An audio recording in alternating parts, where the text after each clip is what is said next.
안녕하세요. 오늘도 사연살롱을 찾아주셔서 감사합니다. 저는 40대 후반의 여성이에요. 평범한 가정에서 자랐어요. 아버지는 회사를 다니시고 엄마는 잠깐 일을 하시다가 저와 동생을 키우려고 회사를 관두셨죠. 엄마는 저희를 키우면서 열심히 저금도 하시고 투자도 하셨어요. 그 결과로 부모님은 저희가 대학에 갈 무렵에 공동 명의의 작은 5층짜리 건물을 갖게 되셨어요. 두 분이 열심히 산 결과여서 저와 동생도 뿌듯했고 부모님도 많이 좋아하셨어요. 저도 부모님처럼 열심히 살아야겠다고 다짐도 했고요. 물론 세상 일이라는 게 열심히 산다고 해서 뜻대로 되는 건 아니지만 후회는 남기지 않으면서 살자고 생각했어요. 그런 덕에 저는 대학 때 공부도 알바도 후회 없이 할 수 있는 한 다 해봤던 것 같아요. 그러다 보니 어느덧 졸업때가 다가왔어요. 저는 작곡을 전공해서 외국으로 유학을 가는 친구들이 많았어요.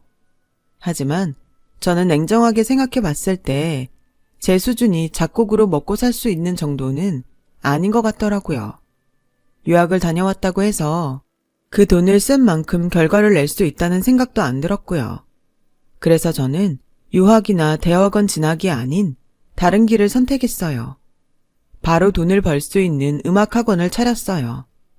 부모님은 저한테 어느 정도는 뒷바라지 해줄 수 있으니 대학원이라도 가라고 하셨지만 저는 그러고 싶지 않았어요.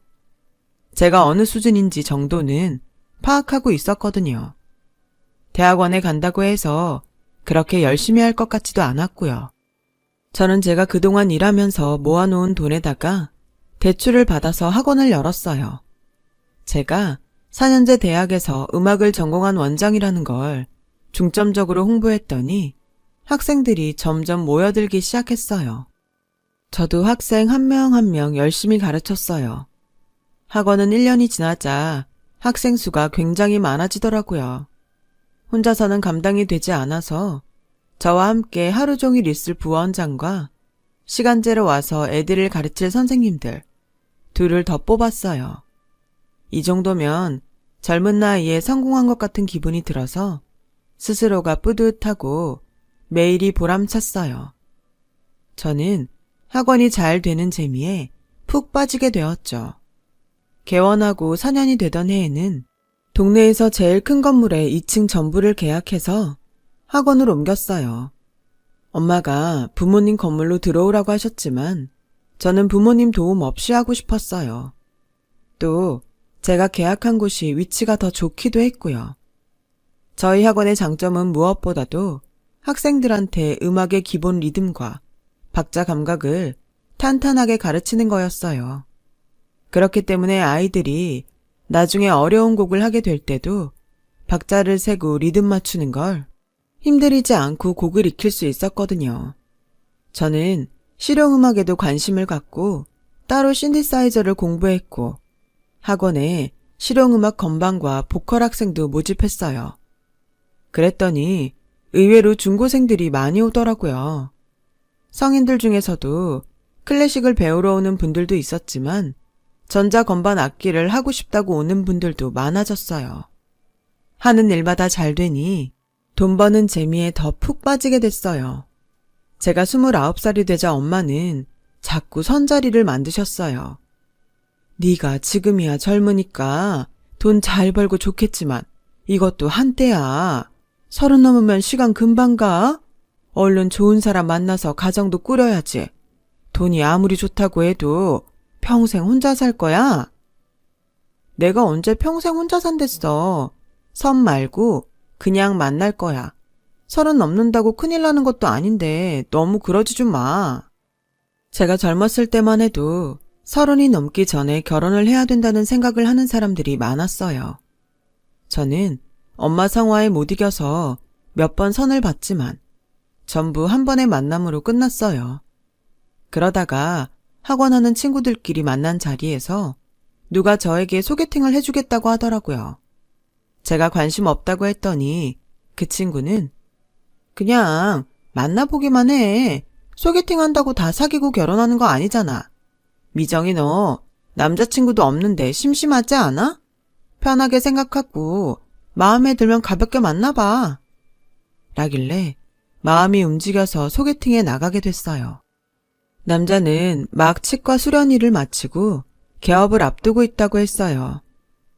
처음 만난 자리에서 이런 말하는 게 성급할지는 모르겠지만 저는 양미정 씨하고 한번 잘 사귀어 보고 싶어요.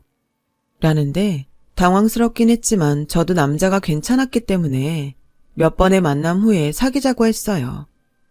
제 말을 끝까지 거절하시면 어떻게 해야 하나 되게 마음 졸였어요. 제가 정말 잘할게요, 미정씨. 라며 어린애처럼 좋아해주니 기분이 나쁘지 않더라고요.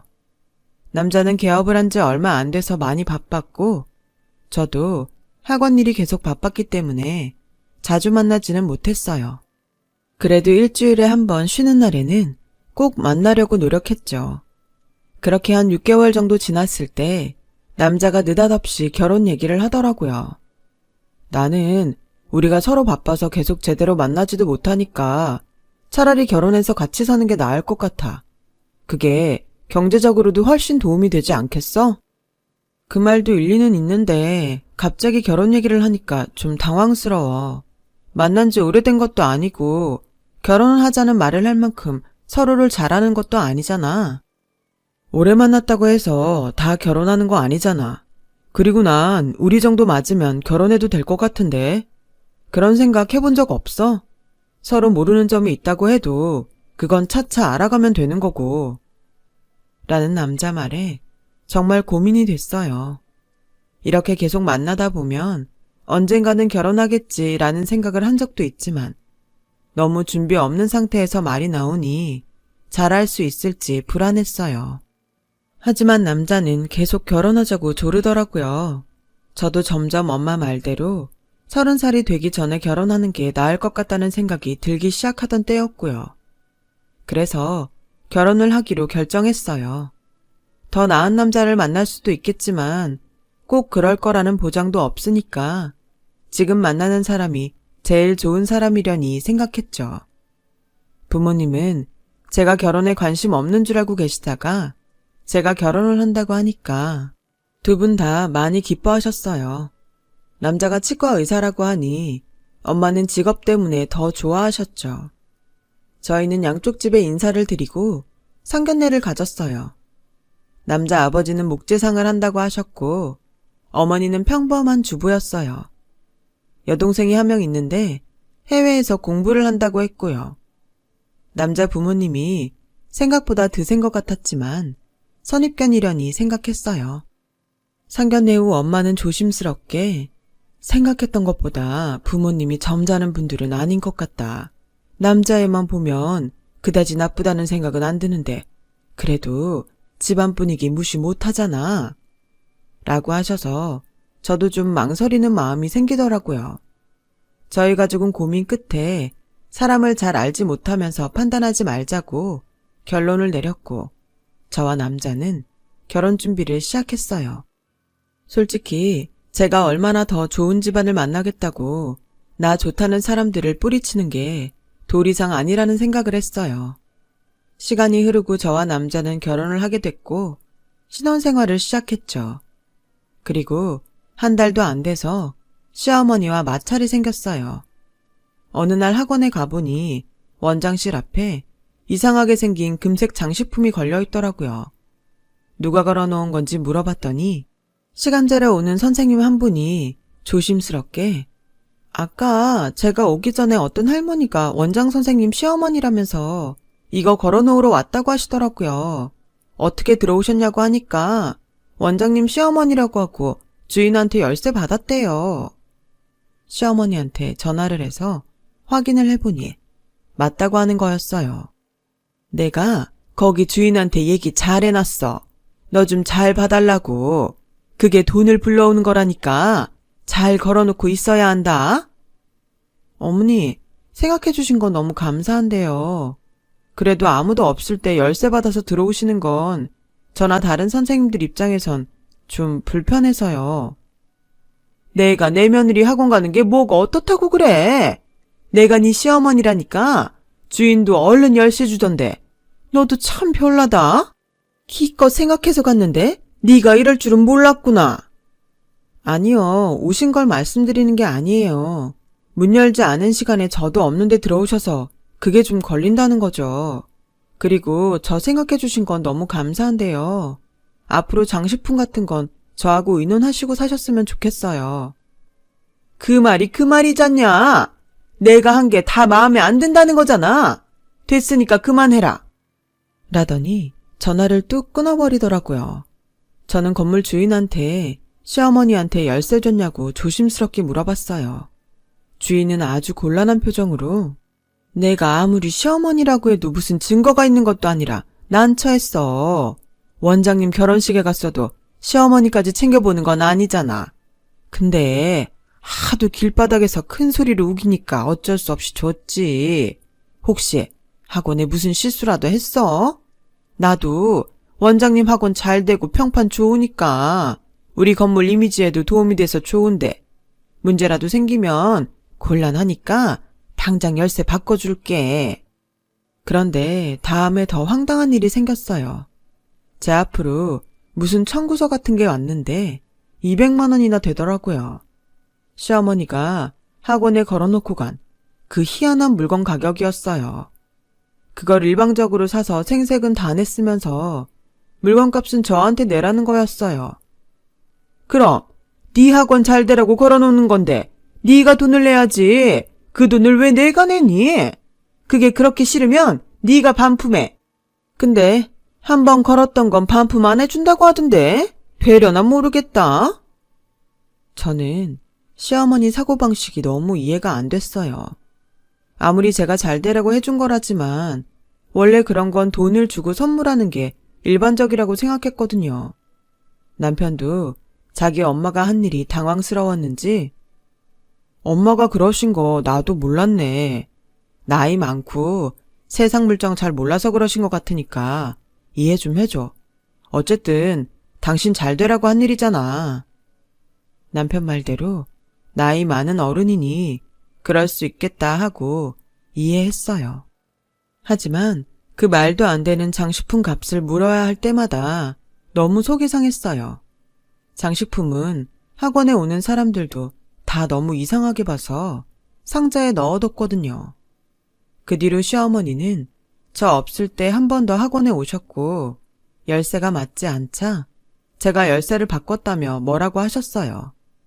그때 저는 학원은 회사나 마찬가지라고 열심히 설명했고 시어머니도 못마땅한 눈치였지만 이해하고 넘어가는 것 같았어요. 그런데 몇 달 있다가 주말에 시댁에 갔더니 시어머니가 대뜸 니네 학원 인테리어 우리 승희한테 맡겨라. 승희 이번에 회사 들어간 거 알지? 실적 쌓는데 새언니가 좀 도와야지. 어머니, 저희 학원 인테리어 계획 없는데요. 지금도 나쁘지 않고요. 인테리어 해야 되면 학원 며칠 쉬어야 되는데 학생들 수업 계획에도 지장이 있어요. 니네 학원 크고 학생 수도 많은데 뭘 그렇게 애들 눈치를 보면서 장사를 하니? 그리고 학원 며칠 쉬는 게 대수야? 더 깨끗한 환경에서 하면 학생도 많이 오고 다 너 좋자고 하는 건데 뭘 그렇게 사사건건 따지니? 진짜 쟨 정을 붙일래야 붙일 수가 없어. 라며 성질을 내는데 정말 황당했어요. 신우 실적 때문에 인테리어를 다시 하라고 하더니 저를 생각해서 해준다는 말이 저는 너무 이해가 안 되더라고요. 거기다가 이제는 남편까지 한술 더 뜨는 거였어요. 시어머니 하는 말에 너무 하나하나 따지고 드는 것도 며느리로서 좀 자기를 돌아봐야 되는 거 아니야? 엄마는 나이가 있고 세상 물정을 잘 모르니까 그러실 수 있잖아. 모르니까 그게 아니라고 말씀드리는 거잖아. 그걸 보고 따지고 든다고 하면 어머니도 세상 어떻게 돌아가는지 계속 모르고 맨날 저런 말만 하실 텐데 내가 그 스트레스를 받는 건 괜찮다는 거야? 당신도 어머니 입장에서만 말하고 나한테만 이해하라고 하니까 점점 짜증나. 그렇게 싸우고 얼마 안 돼서 알게 된 사실이 있었는데 시아버지가 목재상을 하시는 게 아니고 건설 현장에 일일 노동자로 나가신다는 거였어요. 일일 노동자인 건 문제가 아니었어요. 저희 집에 목재상을 한다고 했던 것도 이해도 할 수 있고요. 오히려 힘들게 일하면서 자식들을 잘 키우신 게 존경스럽게 생각됐어요. 그런데 그 사실을 알게 된 일이 문제였어요. 시어머니가 시누이 결혼 얘기를 꺼내면서 저한테 혼수장만 하는데 1억을 달라고 하시는 거였어요. 시누이가 대학 때부터 사귀던 남자친구가 있었는데 이번에 취직을 하고서 결혼하기로 했다면서요. 보니까 시댁 식구들이 전부 제가 1억을 내는 게 당연하다는 표정이었어요. 남편도 마찬가지였죠. 이유는 제가 제일 돈을 잘 버니까 제가 내야 한다는 건데 그게 이해가 되시나요? 당신도 내가 1억 내는 걸 당연하다고 하는데 당신 동생이잖아. 당신이 돈을 못 버는 것도 아닌데 그걸 내가 왜 내? 1억에 애들 장난이야? 하고 싶으면 당신이 해. 나 내 동생 결혼 때도 그렇게 돈 쓸 생각 없어. 항상 느끼는 건데 당신은 매사에 너무 계산적이야. 돈 잘 버는 사람들은 다 그래? 내가 치과를 너무 못 사는 동네에 사다 보니 크게 돈 되는 환자가 없어서 그런 건데 그것도 하나 못 해줘? 당신 이제 우리 가족이잖아. 가족 중에 돈 있는 사람이 낼 수도 있지. 뭘 그래? 라는데 더 황당한 건 시아버지였어요. 자기가 가게라도 있어야 시누이 사돈 집에 면목이 있다며 1억을 못 줄 거면 자기 가게를 내달라는 거예요. 전 그렇게는 못한다고 딱 잘라 말했어요. 그때부터 남편과의 사이도 더 안 좋아졌어요. 저희 부부는 맨날 마주치면 싸웠고 언제 헤어져도 이상하지 않을 지경이었어요. 무엇보다 시댁 식구들이 전부 저를 이기적이고 자기만 아는 사람으로 몰아붙이는 게 너무 억울한 거예요. 결국 사태는 점점 심각해져서 시누이 결혼식이 한 달 정도 남았을 때 친정에서도 제 결혼 생활이 불행하다는 걸 알게 됐어요. 시댁 식구들의 아나무인도 알게 됐고요. 엄마는 결혼 전에 더 신중할 걸 그랬다며 후회하셨어요. 사람 인상 보고 선입견 갖는 거 아닌 것 같아서 조심했는데 인상이 맞을 때도 있었네. 미정이 너 이혼하고 싶으면 해. 이런 이상한 집에서 나오는 걸 누가 뭐라고 할 사람 있어. 또 있으면 어떠니? 내가 살고 봐야지. 남들 눈이 뭐가 중요해? 내가 전에는 다른 사람들 신경 많이 썼는데 이렇게 되고 보니까 그런 건 하나도 중요하지 않구나. 미정아, 네 인생이 제일 소중해. 그러니까 정 못 살겠으면 그런 사람하고는 이혼해도 돼. 라고 하셨지만 그래도 너무 성급하게 결정하는 것 같아서 망설여지더군요. 하지만 그러던 어느 날 우연히 남편이 친구와 통화하는 걸 듣게 됐어요. 잘 나가는 학원 원정이라고 하길래 소개하는 사람 말만 믿고 결혼까지 했는데 이건 뭐 고집불통에다가 돈 한 푼 내놓을 생각을 안 해. 이럴 거면 내가 왜 결혼을 했어? 이런 사람이 강남에 내 치과 차려놔 주겠어? 친정집에 건물이 있으면 뭐 하냐고. 늙은이들이 손에 딱 쥐고 내놓을 생각을 안 하는데 그걸 팔아야 나한테 돈이 들어오든지 할 텐데 그 건물 팔아서 돈 받을 때까지는 어떻게든 이혼만은 하지 말아야지.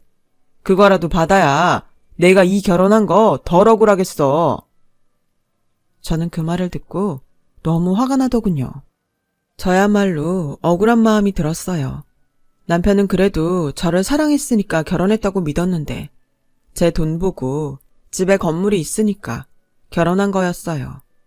배신감 때문에 밤에 잠도 잘 오지 않더라고요. 결국 변호사 사무실에 가서 상담을 하게 됐어요. 저는 그날 집에 와서 짐을 챙겨 친정으로 갔어요.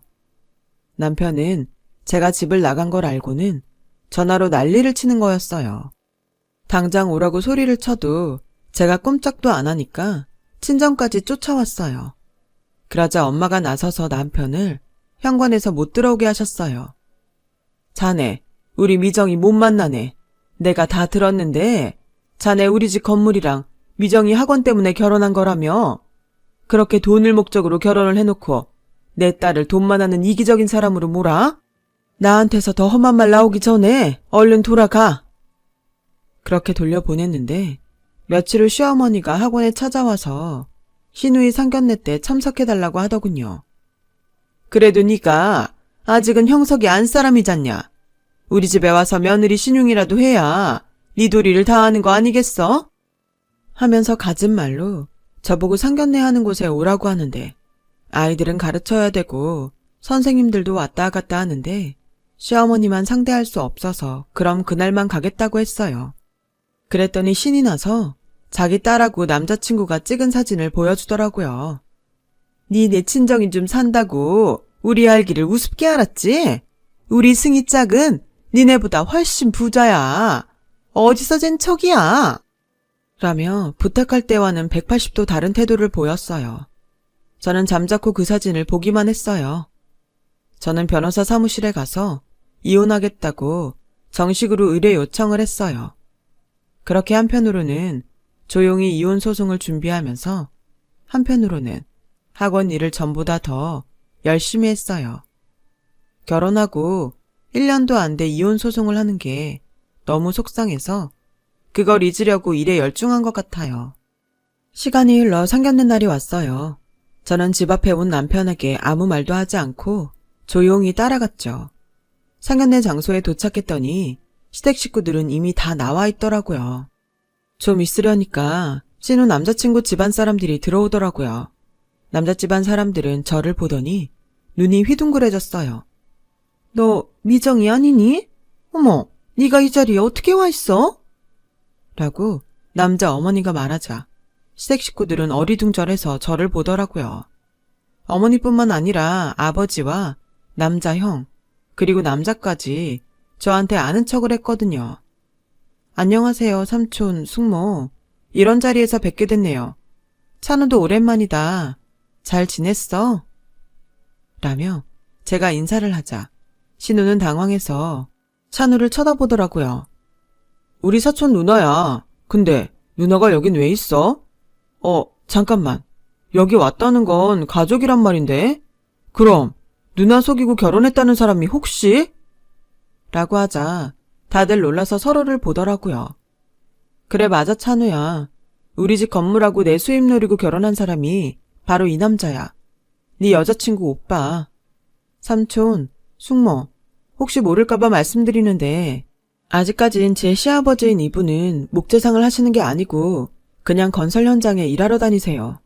시어머니는 돈 들어오는 거라고 무조건 학원에 이상한 물건 갖다 놓고 그 돈 저한테 갚으라고 한 그분 맞아요. 그 얘기는 들으셨죠? 찬우, 결혼 전에 다 알아야 될 것 같아서 제가 별거 중에도 이 자리에 나왔어요. 남편과 시댁 식구들 낯빛이 확 변하더라고요. 시어머니는 제 팔을 붙잡고서 얘가 지금 무슨 말을 하는 거야? 네가 아무리 요즘 형석이하고 싸워서 사이가 안 좋아도 그렇지 없는 말하고 그러는 거 아니지? 제가 무슨 없는 말을 해요. 그리고 저 이혼할 거라는 거 삼촌네 식구도 다 알아요. 제가 변호사 소개를 어디서 받았는데요. 삼촌이 친한 변호사 알려주셔서 간 거예요. 어떻게 인연이 이렇게 되나 모르겠네요. 찬우야, 네가 전생에 나라를 구했나 보다. 이런 여자랑 엮이지 말라고 내가 나온 걸 보니까. 신우는 그 말을 듣고 파랗게 질려서 막 떨더라고요. 상견례는 시작도 전에 파토가 났고 삼촌과 숙모는 완전히 속았다며 불쾌한 표정으로 그냥 가버렸어요. 신우이는 사촌 동생과 함께 나가더니 싸우는 소리가 들리더라고요. 저는 원망스럽게 저를 보는 시댁 식구들을 두고 그 자리를 나왔어요. 며칠 뒤 삼촌 집에서 결혼 이야기는 없던 걸로 했다는 얘기를 들었어요. 게다가 남편이 새 들어있는 건물 주인이 저희 아버지랑 아는 사이여서 남편은 매일 전전긍긍한다고 하더라고요. 그도 그럴 게 남편이 몇 달째 월세를 내지 않고 있고 청소도 제대로 하지 않아서 갈등이 좀 있었다는 거였어요. 그걸 아버지한테 하소연하다가 남편이라는 걸 알게 된 거죠. 일이 이렇게 되자 시어머니와 남편은 저한테 몇 차례 와서 빌었어요. 얘, 내가 잘못했다. 정말 미안해. 내가 세상 물정을 모르다 보니 이렇게 됐어. 한 번만 다시 생각해보면 안 되겠니? 무슨 세상 물정을 몰라요. 너무 잘 알아서 남들 등쳐먹으려고 하신 분이잖아요. 아드님도 그거 쏙 빼닮았던데요. 그 세상 물정 모른다는 말 저한테 더는 안 통해요. 여보, 내가 정말 미안해. 당신 섭섭하게 했던 거 다 사과할게. 우리 다시 시작하는 마음으로 잘 살아보자. 응? 내가 그 말을 어떻게 믿어? 나를 본 게 아니고 그냥 돈 보고 결혼한 사람이잖아. 좋게 이혼해주는 게 나을걸? 안 그러면 우리 아버지도 가만 안 있을 거야. 그제야 포기하고 더는 오지 않더라고요. 이혼도 순순히 제가 원하는 대로 해줬고요. 그 뒤로 남편은 치과가 잘 되지 않아서 접고 건물을 나갔다고 하더라고요. 병원을 하면서 뭘 하고 얼마나 험하게 썼는지 벽이 성한 데가 없다고 주인 아저씨가 화를 내더라는 얘기를 전해 들었죠. 남편은 시골에 내려가서 치과를 하다가 다른 사람에게 면허증을 대여해 준 게 발각돼서 의사 면허가 취소됐다고 해요. 그 집안도 지방 먼 곳으로 내려가서 어떻게 사는지 소식을 아는 사람이 없고요. 인생에서 큰 액땜을 했다고 생각했어요. 몇 년 뒤 저는 다른 사람과 결혼을 했고 지금은 아들, 딸 낳고 잘 살고 있어요. 사촌동생도 좋은 사람을 만나서 결혼하고 잘 살고 있고요. 저야 나쁜 일을 당했지만 그래도 제가 사촌동생 인생을 구한 것 같아 잘 됐다고 생각하고 있어요. 사람이 마음을 곱게 써야 무슨 일이든 잘 풀리는 법인 것 같습니다. 저희 지나온 얘기 들어주신 분들 감사드려요. 지금 힘든 일이 있어도 좋은 날이 올 거예요. 건강이 최고입니다. 모두 건강하세요. 여러분, 사연 댓글에 응원과 현명한 조언 부탁드려요. 좋아요와 구독은 저에게 큰 힘이 됩니다. 오늘도 좋은 일 가득하세요.